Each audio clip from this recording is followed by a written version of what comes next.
You guys know what nothing is? You know, they say a blind person sees nothing. What does that really mean, though, to see nothing? I once heard that in order to experience being completely blind, what does a person who's been blind since before birth see?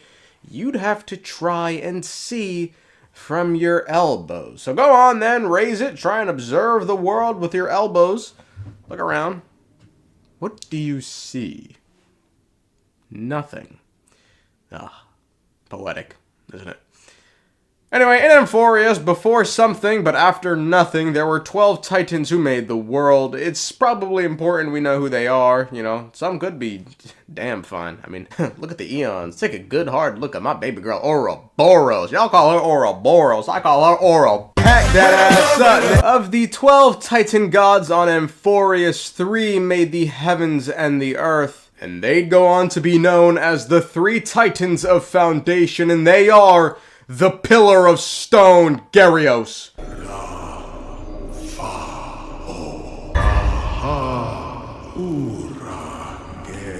The Chalice of Plenty, Phagousia.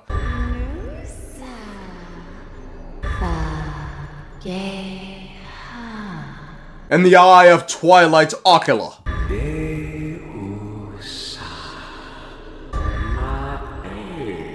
A silenced titan, Gyrios, the Earth Titan, was once said to be the biggest and gentlest titans of them all. They were the very manifestation of the mountain ranges they themselves created. However, when the Black Tide arrived, they were split into pieces, never again able to be reawakened. Gyrios was also the god of agriculture, bestowing unto humanity knowledge on how to farm, all the while casting aside Xerxes of Reason's rage. Fun fact about Gyrios, they made the resident Loch Ness monsters on Amphoreus. They were always a bit of a clumsy god and made their creations a tad too big. Gyrios is currently dead as a fucking doorknob, with its core flame and authority in the possession of an unknown chrysos heir. May you rest well, Gyrios. The Titan of Storm and Oceans, Phagousia, is said to be capable of moving any body of water on Amphoreus at will. No, that's all wrong. Phagousia isn't that kind of god.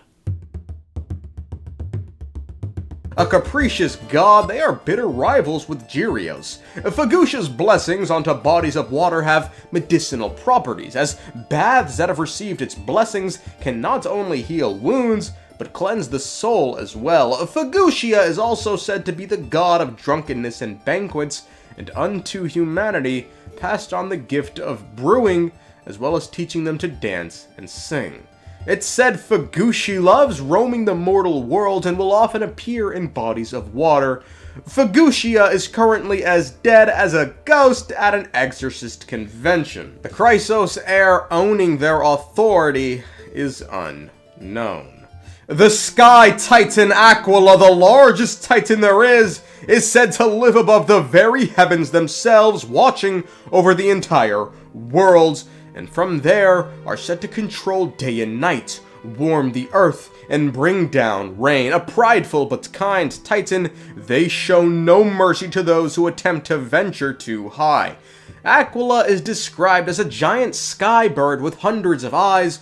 Only when these eyes are open does light shine on Amphoreus. However, in the war against the Titans of Calamity, Aquila became blind in many eyes, leaving most of Amphoreus in eternal night.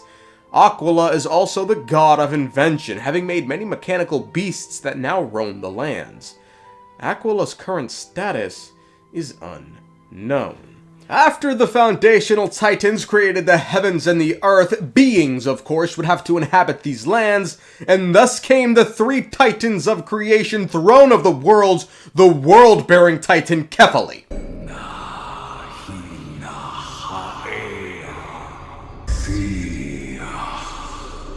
A bow of rift, the titan of reason Xerxes.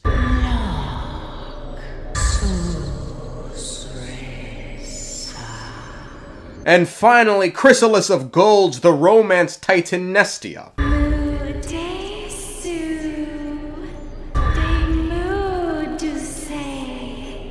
The omniscient, omnipotent god of original creation, Calamity, was once said to sit atop the throne, but now are said to bear the Dawn device, where everyone can see their true form. Calamity was born when a combination of lightning strikes hit the spine of the earth.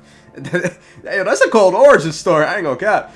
They were given the duty to create life by the rest of the Titans. The first humans to exist were said to have been made in Calamy's likeness. Calamity loved humanity so much that, quote, their majestic figure would always remain in the mortal worlds to accompany them. Oh, how sweet, man. Chrysos' heirs are also said to come from Calamity, the father of all heroes is what he's called. It's said the final form of these deliverers is Calamity itself. Legend holds that Calamity gave up their throne ruling all the worlds simply to become a ray of light that shines over the holy city of Akama. However, it's said that when the world is in crisis, Calamity will return to lead the people to victory against the Black Tide. The Titan of wisdom and intellect, Xerxes, is said to take the form of a giant tree, and when they take root, a massive forest will soon appear. Under their guidance, humanity was able to create sprawling civilizations and disseminate wisdom. Long ago, Xerxes gave to Calamity a seed, and when planted, it became the Garden of Wisdom, allowing people who weren't near the Grand Tree to still seek the Titan for knowledge. It's said Xerxes' power is infused in all the plants and trees of the world, and under a pact with Gyrios, they mediate life. Should a plant accept Xerxes' blessing, they can be sentient and debates with humans. Xerxes' current condition is unknown. The Titan of beauty and love, Nestia, is said to take the form of a beautiful and lovely butterfly.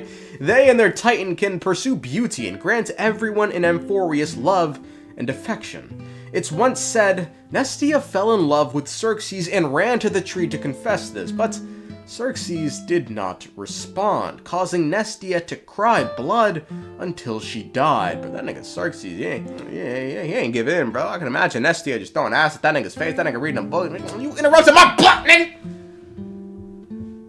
Yeah, strong will that guy's got. Anyway, Nestia would then be reborn with a humanoid figure and traveled around Amphoreus. And Nestia would then return from her adventures filled with love once again and wove that love into a golden chrysalis, which she would then give to Xerxes. Hey, he may be obsessed with knowledge, but even he can't say no to pussy twice.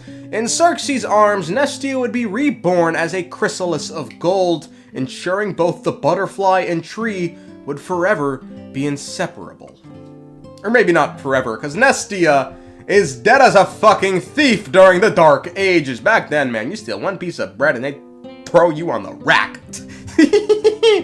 Aglaea is the one who assumed the Titan's authority.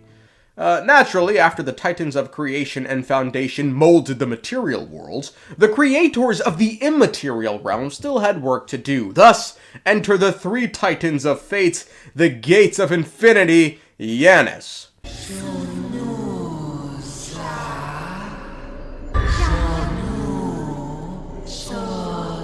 The Scale of Justice, Talenton.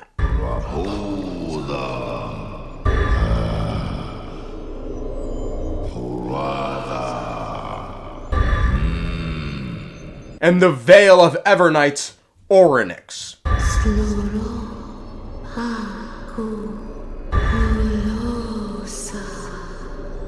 The Titan of Passages and Roads, Yanis is said to know the existence and end of all paths. They can create doors to all broken worlds. The most revered of the Titans of Fate, Yanis is said to be the first god that awoke from chaos. Aside from making, fucking real roads, they also craft metaphysical ones by revealing fates through prophecies, pointing the way forward for humanity. As a result of a deal made between Yanis and the Death Titan Thanatos, souls of the dead can move on to the next life after they pass. Because blessings come hand in hand with curses, however, and Yanis connects all life, Yanis is then also the god of isolation and imprisonment. But the Titan need not worry about loneliness any longer, cause Yanis is as dead as Spider-Man shouting Gwen. The Chrysos heir responsible for assuming Yanis' authority is Tribbie. The Titan of Law and Justice Talanton is perhaps the most elusive of the Titans, rarely appearing in the mortal world. Almost no records of them exist. They are called many things, however: the rules of destiny, the law of all things, and the divine retribution for violation. The manifestation of justice, they are the ones who uphold the taboos of Amphoreus. As the ones who maintain balance in the world, they punish all who would do damage to their laws. One of which is, if you want a blessing from the gods, you must pay a price. Talanton is also the voice of reason among the other Titans, often being called to mediate disputes between them. Talanton has Amphoreus by the balls with their laws. However, they are never biased, and their divine punishment strikes all equally, including the other gods. However, someone else is doing it because this nigga is as dead as hell, with an unknown chrysos heir bearing their authority. The Titan of Time and Night's Orynyx manages the very fabric of time. It's said they came to bear this responsibility, as after Aglaea separated day from night, Orynyx awoke. Stunned with this concept of time, they ran to the outer edges of Amphoreus alone and became the Evernight Veil, staying far away from humanity, while also controlling time. Amongst the chrysos heirs, Orynyx is the most secretive of the Titans. As the one who controls time, Orynyx supports all the past, present, and future, and they even collect eroded memories to preserve them. The priests of Orynyx can manipulate the present to mimic the past. However, these miracles bring great pain to Orynyx. By this same token, visions of the future one may receive are thanks to echoes within the Evernight Veil. Orynyx is currently chilling, core flame and everything, but goddamn do they hate humans. And thus, with these 9 Titans, a perfect world was made, so why not ruin it? Thus enter the 3 Titans of Calamity: the Lance of Fury, the Strife Titan Nikador,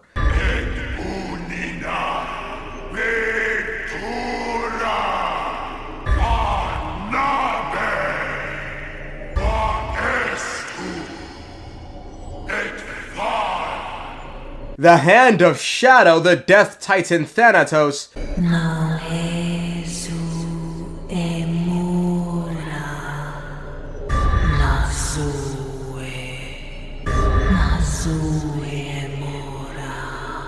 and the Coin of Whimsy, the Trickery Titan Zagreus.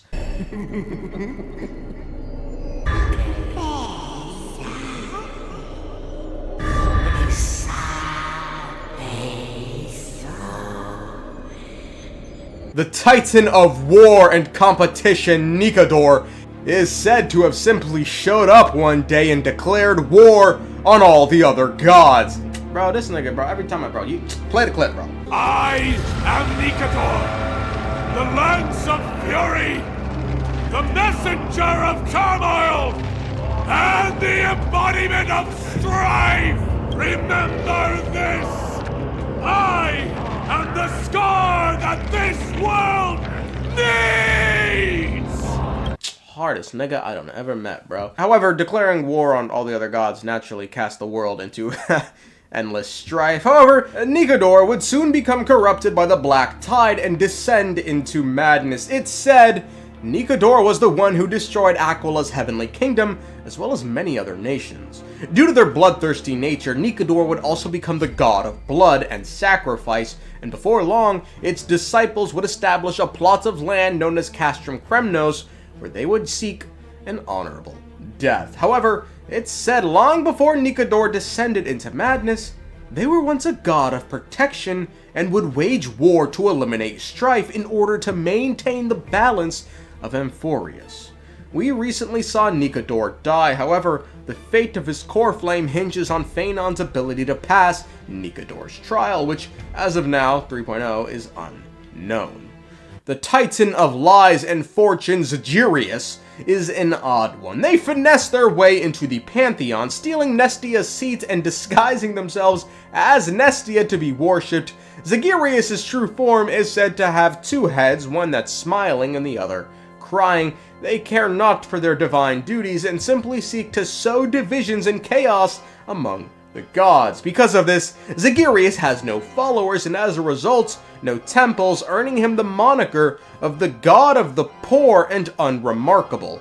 It's said sometimes Zagreus would appear in a desert to provide passerbys with opportunities and change, but it seems most knew to pass up on this, given before one sets out for a journey, they would curse Zagreus' name in order to avoid misfortune, but they would also pray to Zagreus. If their lives were miserable, just hoping for any sort of fucking change, well, they used to, actually, because you see, Zagreus is as dead as the Tsaritsa when the primordial one, a progenitor god, hailing from beyond the stars, awakens and puts down the trifling bitch. And finally, most fittingly, there's the Titan of Death and Annihilation, Thanatos. No one knows their true form, as no one, not even other titans, have seen Thanatos in the flesh.